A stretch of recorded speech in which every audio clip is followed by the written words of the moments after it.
Evangelio de Juan, capítulo 6, versículos 40 al 63. Voy a dar lectura, hermanos, a estos versículos y ustedes me seguirán con su vista.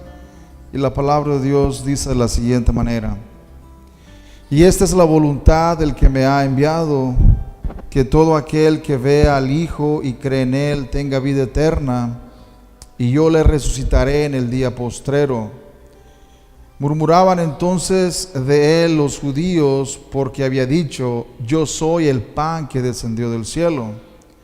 Y decían: ¿no es este Jesús el hijo de José, cuyo padre y madre nosotros conocemos? ¿Cómo pues dice este: del cielo he descendido? Jesús respondió y les dijo: no murmuréis entre vosotros. Ninguno puede venir a mí si el Padre que me envió no le trajere, y yo le resucitaré en el día postrero. Escrito está en los profetas, y serán todos enseñados por Dios. Así que todo aquel que oyó al Padre y aprendió de él viene a mí. No que alguno haya visto al Padre, sino aquel que vino de Dios, éste ha visto al Padre. De cierto os digo, el que cree en mí tiene vida eterna. Yo soy el pan de vida. Vuestros padres comieron el maná en el desierto y murieron. Este es el pan que desciende del cielo, para que el que de él come no muera. Yo soy el pan vivo que descendió del cielo. Si alguno comiere de este pan, vivirá para siempre. Y el pan que yo daré es mi carne, la cual yo daré por la vida del mundo. Entonces los judíos contendían entre sí diciendo: ¿cómo puede éste darnos a comer su carne? Jesús les dijo: de cierto os digo, si no coméis la carne del Hijo del Hombre y bebéis su sangre, no tenéis vida en vosotros. El que coma mi carne y bebe mi sangre tiene vida eterna, y yo le resucitaré en el día postrero. Porque mi carne es verdadera comida y mi sangre es verdadera bebida. El que come mi carne y bebe mi sangre, en mí permanece y yo en él. Como me envió el Padre viviente y yo vivo por el Padre, asimismo el que me come, él también vivirá por mí. Este es el pan que descendió del cielo, no como vuestros padres comieron el maná y murieron. El que come de este pan vivirá eternamente. Estas cosas dijo en la sinagoga, enseñando en Capernaum. Al oírlas, muchos de sus discípulos dijeron: dura es esta palabra, ¿quién la puede oír? Sabiendo Jesús en sí mismo que sus discípulos murmuraban de esto, les dijo: ¿esto os ofende? Pues ¿qué si vierais al Hijo del Hombre subir a donde estaba primero? El Espíritu es el que da vida, la carne para nada aprovecha. Las palabras que yo os he hablado son espíritu y son vida. Bien, en esta mañana, hermanos, estaremos haciendo una introducción a una serie de enseñanzas y mensajes que estaré dando acerca de la fe reformada.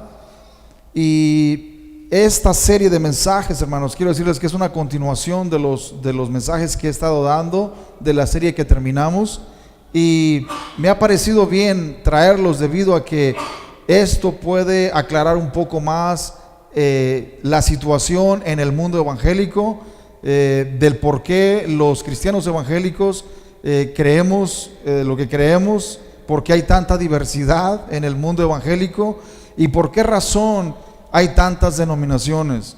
Creo que esto nos va a ayudar a tener una perspectiva mejor y más clara, y nos va a ayudar también a saber qué responder cuando alguien nos dice y nos acusa de no tener la doctrina correcta y verdadera, porque dicen: ustedes están totalmente divididos.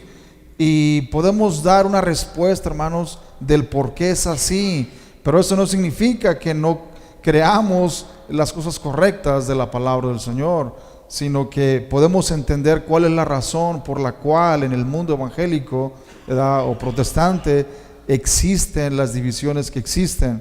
Así que quiero decir a manera de introducción que en los mensajes anteriores sobre las 5 solas de la Reforma vimos de qué manera Martín Lutero se enfrentó principalmente ante los desafíos que presentaba la Iglesia Católica Romana. Pero muy pronto se dio cuenta que los debates con los católicos romanos no serían los únicos que él tendría, debido a que la Reforma no era un movimiento centralizado con un líder a la cabeza de dicho movimiento, con autoridad suficiente para decir lo que los evangélicos deberían creer o para unir a dicho movimiento. La Reforma protestante se vio fragmentada desde sus mismos inicios. Hermanos, es interesante entender algo. El pueblo evangélico, el mundo evangélico, no tiene solamente una denominación. Muchos creen que debido a que todos descendemos de la Reforma, los evangélicos descendemos de la Reforma, todos deberíamos llamarnos luteranos, por ejemplo. No es así, no hay tal cosa. Los luteranos son una denominación en particular, pero no solamente hay luteranos, hay presbiterianos, ¿no es cierto? Hay bautistas, hay metodistas, hay anglicanos, hay wesleyanos, hay de todo tipo de nombres en el pueblo evangélico. Así que muchos no entienden el por qué existe tanta diversidad en el pueblo evangélico. Bueno, quiero decirles, hermanos, que desde los mismos inicios esto fue así. ¿Por qué razón? Porque ningún evangélico o ningún reformado, ni Martín Lutero, ni ningún otro reformador creía que era como papa. ¿Sí me entienden? Como, por ejemplo, el papa dice, él es la autoridad máxima. Así que ni Lutero se adjudicaba el título de papa para decir, yo soy la autoridad máxima y todos deben obedecer lo que yo digo. Yo hablo por el Espíritu Santo y por lo tanto lo que yo digo es ley y mi palabra está casi por encima de las escrituras mismas. No hay tal cosa en el mundo evangélico, hermanos. Ni siquiera Lutero se adjudicaba tal prerrogativa. ¿Por qué razón? Porque una de de los puntos de la fe reformada, como ya vimos, es que las escrituras son las que tienen la última palabra, son la máxima autoridad. Entonces, si las escrituras son la máxima autoridad, no puede una persona estar por encima de las escrituras, sino que las escrituras tienen ultimadamente que decir lo que debemos creer. Pero surge un problema ahí, porque alguien tiene que interpretar las escrituras, alguien tiene que leerlas y tiene que interpretarlas. Bueno, Lutero no se adjudicaba el título del único que podía interpretarlas, no. Él decía, todos los creyentes pueden leerlas y también pueden interpretarlas. Esto, como vimos en un mensaje anterior, abrió una caja de Pandora para que ahora sí, pues cada quien pudiera leerlas y entenderlas, interpretarlas como bien le parecía, y esto causó una fragmentación en el mundo evangélico, en la Reforma, desde los mismos inicios. Esto fue lo que prácticamente comenzó a ser visto desde que Lutero comenzó a enseñar lo que estaba enseñando. Desde el mismo momento comenzó a fragmentarse y no a existir esa unidad en el mundo evangélico. Un ejemplo de esto, hermanos, fue el caso de otro reformador llamado Ulrich Zwinglio. Este era un sacerdote católico también, pero él estaba ministrando en el sur de Alemania. Y en esta situación, este hombre comenzó a predicar las escrituras, siendo un sacerdote católico, al igual que Martín Lutero. Comenzó a exponer las escrituras en su parroquia, a predicarlas al pueblo de manera expositiva, versículo por versículo. Y al hacer esto, él se dio cuenta que lo que él estaba enseñando, lo que él creía, no estaba de acuerdo a lo que dicen las escrituras. Entonces él comenzó a enseñar lo que dice la palabra de Dios, lo que dice la Biblia.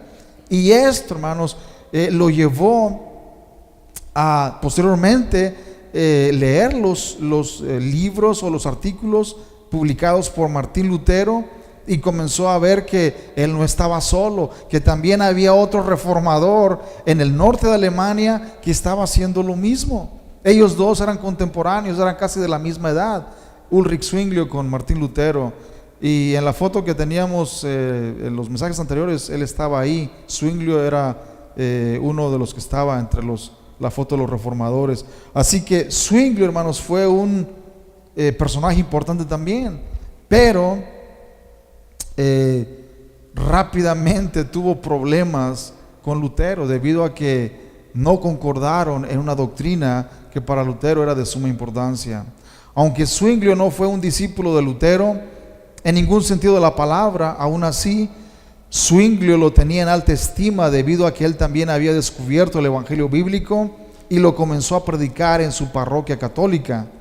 Zwinglio comenzó a predicar las escrituras de manera expositiva, versículo por versículo, y fue ese método el que lo llevó a darse cuenta de que muchas cosas que la iglesia de Roma creía y enseñaba no tenían fundamento bíblico. Y una de esas enseñanzas era la doctrina de la transubstanciación, la cual consiste en la transformación del pan y del vino en el verdadero cuerpo y sangre de Jesucristo. El catolicismo romano ha apelado históricamente a los versículos que leímos para sustentar tal enseñanza. Los versículos que leímos de Juan capítulo 6, históricamente el catolicismo romano ha dicho que Cristo, cuando habló estas palabras, estaba hablando precisamente de esta enseñanza, de que los creyentes teníamos que comer literalmente el cuerpo y la sangre de Cristo. De lo contrario, no tendríamos vida nosotros mismos. Y hermanos, ahí fue donde nació la doctrina de la transubstanciación en la Iglesia Católica Romana.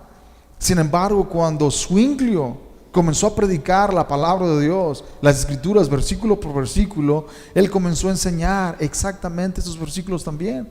Y él se dio cuenta que lo que Cristo estaba diciendo no estaba enseñando un comer y un beber de manera literal, sino él estaba hablando de un creer en él, de un apropiarse de él por medio de la fe, y que lo que Cristo haría en la cruz del Calvario era exactamente lo que él daría, su cuerpo, su sangre, por la salvación de los pecadores.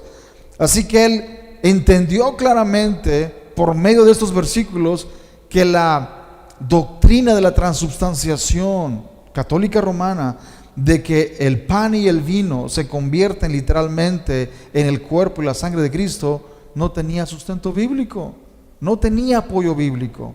Así que él comenzó a enseñar algo totalmente distinto a lo que había sido enseñado. Como sacerdote católico romano, hermanos, como sacerdote católico comenzó a enseñar algo distinto. Y ya no comenzó a celebrar la misa como antes la celebraba, sino ahora comenzó a practicar la cena del Señor, pues como nosotros la practicamos en el día de hoy, como un memorial, reconociendo que el pan no se convierte en el cuerpo de Cristo, que el vino no se convierte en la sangre de Cristo, sino que representan el cuerpo y la sangre. Y Zwinglio, hermanos, claramente enseñaba este punto. El pan representa el cuerpo de Cristo, el vino representa su sangre. No son literalmente el cuerpo y la sangre de Cristo.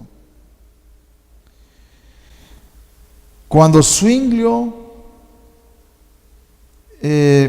Lutero se dio cuenta de lo que Zwinglio estaba enseñando, inmediatamente comenzó a escribir unos tratados refutando lo que Zwinglio estaba enseñando, y comenzó a dar argumentos para apoyar una teoría distinta a la católica, pero también distinta a lo que Zwinglio estaba diciendo. Por esa razón, tan temprano como en el año 1525, Zwinglio comenzó a escribir tratados sobre el tema y Lutero comenzó a refutarlo con otros argumentos. Finalmente, en octubre de 1529, ambos se encontraron para debatir el tema en lo que se ha conocido como el Coloquio de Marburgo, en donde por 4 largos días debatieron el tema sin llegar a ningún acuerdo. Esa reunión entre Zwinglio y Lutero resultó ser una muestra de que la reforma, tan importante como sería, estaba destinada a ser todo menos un frente unido entre todos los protestantes. La comprensión de Zwinglio sobre la cena del Señor hizo que Lutero lo viera no como un hermano en la fe, sino como cualquier otro rival teológico al que se le debería oponer con todas sus fuerzas. Hermanos, una de las cosas que lamentamos del gran reformador llamado Martín Lutero fue su temperamento. Un temperamento tan agresivo, agresivo, hermanos. un temperamento demasiado agresivo, que no solamente él hablaba cosas fuertes de los católicos, pero también hablaba cosas fuertes de los mismos evangélicos que no estaban de acuerdo con él. Así que si tú no querías que Lutero te pasara por encima, pues mejor no te metías con él, porque si te metías con él y le contradecías algo, te dejaba planchado en el piso, ¿no es cierto? En serio, Lutero, hermanos, era tremendo en ese sentido. Esa es una de las desventajas de Lutero, fue una de las debilidades de Lutero. Su lengua, hermanos, su forma de expresarse era muy duro, muy directo, y fue alguien que no tenía ningún tacto para presentar una verdad y con paciencia defenderla, ¿no? Él ofendiera a quien ofendiera, y esa fue una de los errores de Martín Lutero, entre muchos otros, porque Martín Lutero tuvo muchos otros errores, pero ese fue uno de los que mostró con un hermano en la fe, Zwinglio, hermanos, otro hombre que había entendido las doctrinas bíblicas de la justificación por la fe sola, de la autoridad de las Escrituras. En todo estaban de acuerdo, menos en un punto: la cena del Señor. En ese punto ellos no estaban de acuerdo. Y Zwinglio, en esa reunión que tuvieron, en ese debate, pues trataba de exponer lo que él había entendido de las Escrituras. Y Lutero decía: no, eso no puede ser posible, eso no es posible. Cuando Cristo dijo: este es mi cuerpo, él estaba diciendo: esto es mi cuerpo. Y Zwinglio decía: pero Lutero, por favor, ¿cómo vas a decir que este es el cuerpo de Cristo cuando el cuerpo literal de Cristo está sentado a la diestra del Padre? Está sentado a la diestra del Padre.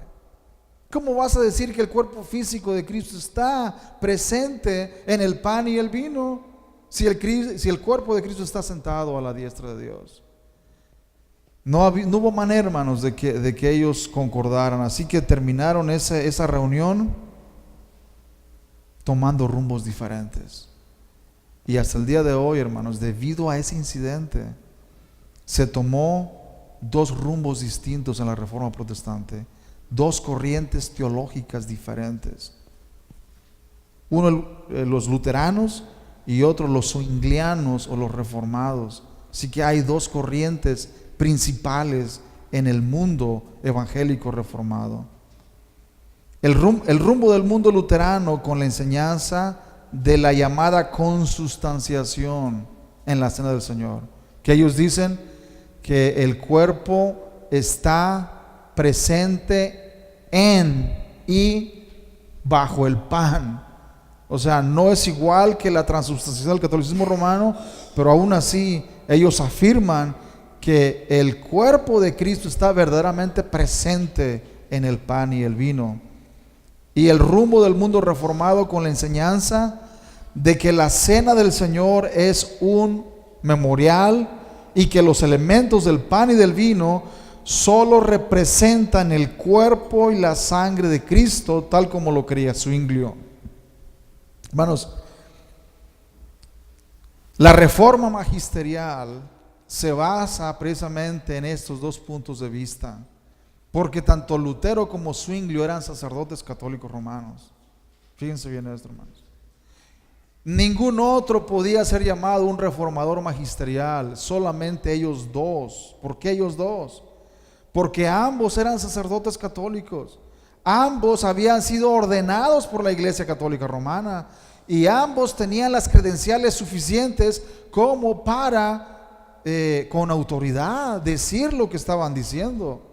Por esa razón aún la Iglesia Católica Romana reconoce a ambos como reformadores magisteriales, porque pertenecían al magisterio de la Iglesia, pues eran sacerdotes católicos ordenados. Juan Calvino vino después, y aunque él contribuyó mucho a la fe reformada, él no fue un reformador magisterial debido a que no era sacerdote católico romano. Él no fue. Así que no tiene el mismo peso que Lutero y que Zwinglio. aún tan importante como fue Calvino, no tiene el mismo peso que tuvieron ellos dos.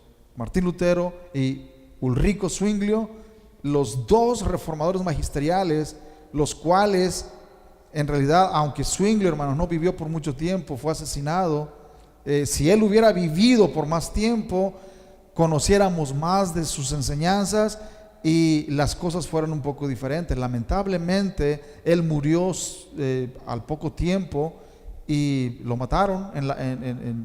Fueron a los católicos romanos, hicieron algo para asesinar a muchos pastores, y muchos líderes fueron asesinados por ellos, y entre ellos fue Zwinglio.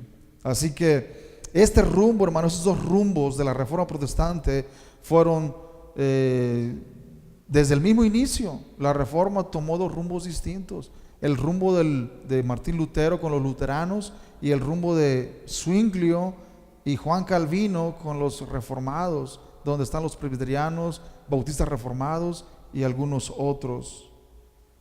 Juan Calvino, quien aunque no fue un reformador magisterial, seguiría la enseñanza de ambos reformadores, optando por una postura media entre Lutero y Zwinglio. Juan Calvino decía: yo creo que Lutero tiene razón en cierto punto, pero también creo que Zwinglio tiene razón en ciertos puntos. Por lo tanto, yo opto por esta postura intermedia. Y Calvino decía: Cristo está verdaderamente presente en la cena del Señor, pero de manera espiritual solamente. Es tremendo, hermanos. Juan Calvino fue uno de los pensadores más importantes que ha tenido la Reforma Protestante, porque él vio que Lutero quería enfatizar algo importante y Zwinglio también, pero por alguna razón ni Lutero cedía ni Zwinglio tampoco cedía. Pero Juan Calvino vio que había una respuesta al problema que ellos dos estaban generando, y era estar en medio. Es cierto, la cena del Señor es importante. No es tan solo un simple memorial. No, nos alimentamos espiritualmente de ella. Cuando comemos el pan, cuando tomamos el vino, sucede algo en nuestra vida. Hay fortaleza espiritual, ¿no es cierto? Hay fortaleza. Así como cuando escuchamos la palabra de Dios nos fortalecemos, de la misma manera, decía Calvino, cuando tomamos el pan, cuando tomamos el vino, nos fortalecemos espiritualmente. Y eso, hermanos, es interesante, porque esta postura de Calvino finalmente vino a balancear la situación. Y esta postura intermedia es la que se ha seguido en las iglesias reformadas, ¿verdad? Todas las iglesias presbiterianas siguen esta postura, diferente a la postura de Lutero, de los luteranos, pero también diferente a la postura que seguían los anabautistas en aquel tiempo, y que muchos grupos bautistas siguen en la actualidad, donde ellos dicen es un simple memorial, no hay más nada. La postura de Calvino, hermanos, es demasiado interesante, y en mi opinión creo que es la más bíblica. Esa postura que dice que Cristo está espiritualmente presente y que nos alimentamos espiritualmente de Él cuando tomamos el pan y bebemos el vino. Aunque la tradición reformada no está de acuerdo con Lutero en varios puntos doctrinales, aún así se reconoce la importante labor que hizo y su contribución a la causa de la Reforma. Estaba leyendo, hermanos, un artículo hace unos días en donde un grupo de luteranos y anglicanos están proponiéndose deshacer la Reforma Protestante.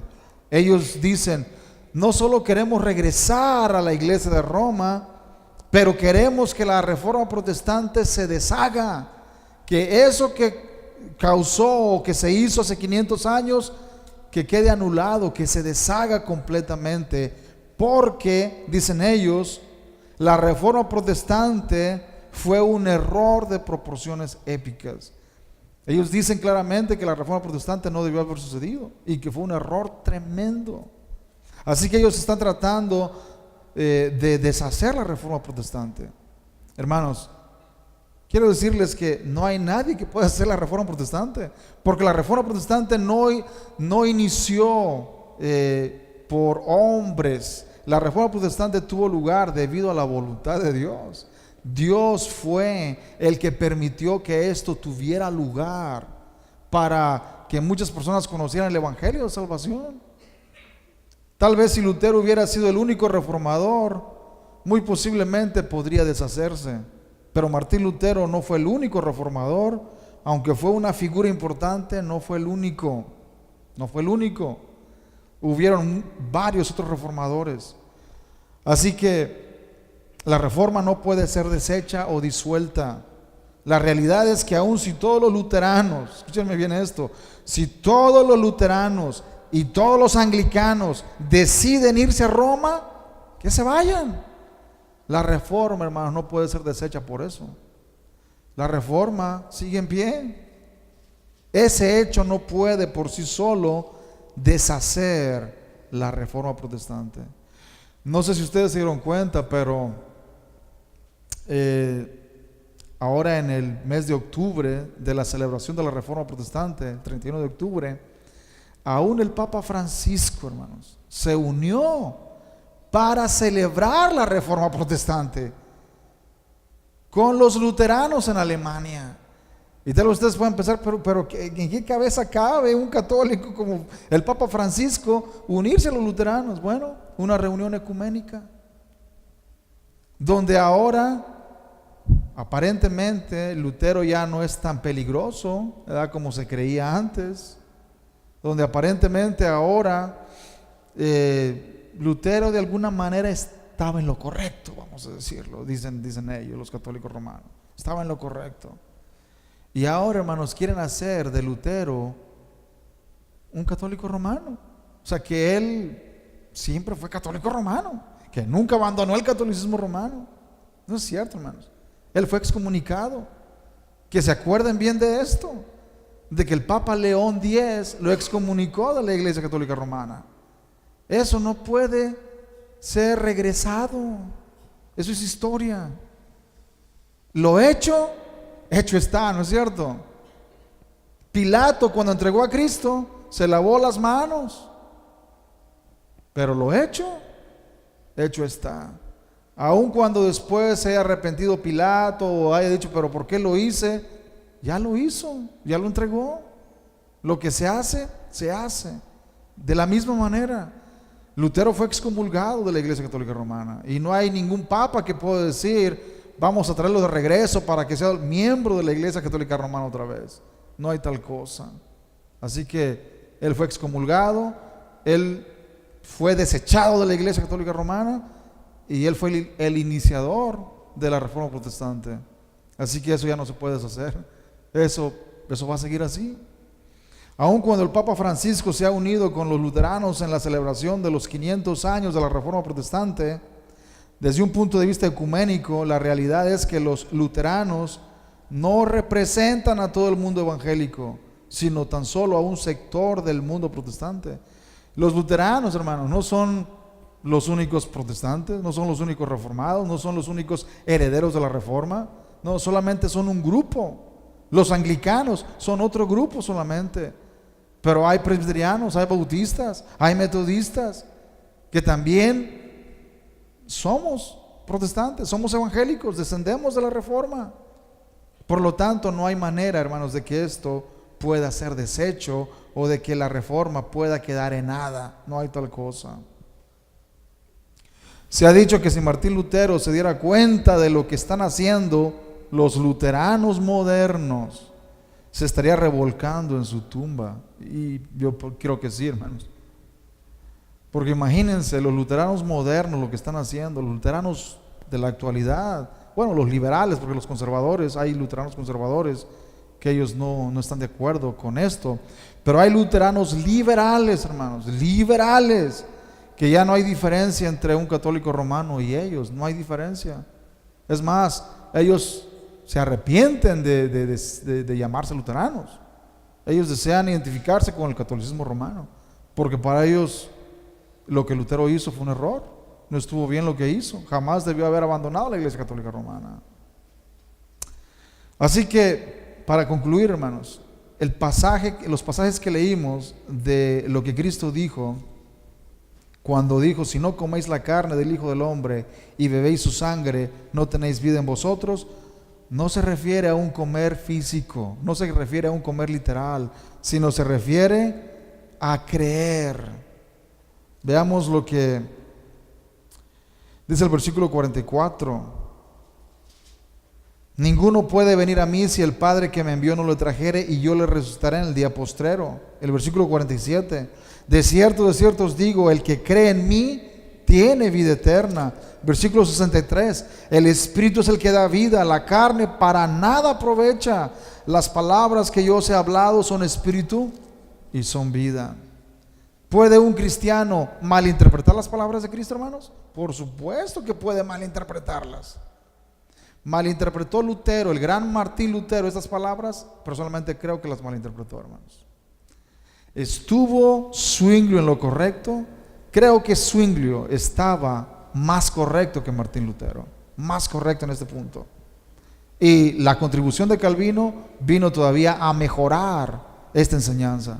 Pero Zwinglio en este punto estuvo más en lo correcto que Martín Lutero. En los próximos mensajes, hermanos, estaremos ahondando un poco más y examinando temas importantes de la fe reformada, del por qué la fe reformada existe y por qué se llama de esa manera y cuáles son los distintivos de la fe reformada. Pongámonos de pie esta mañana.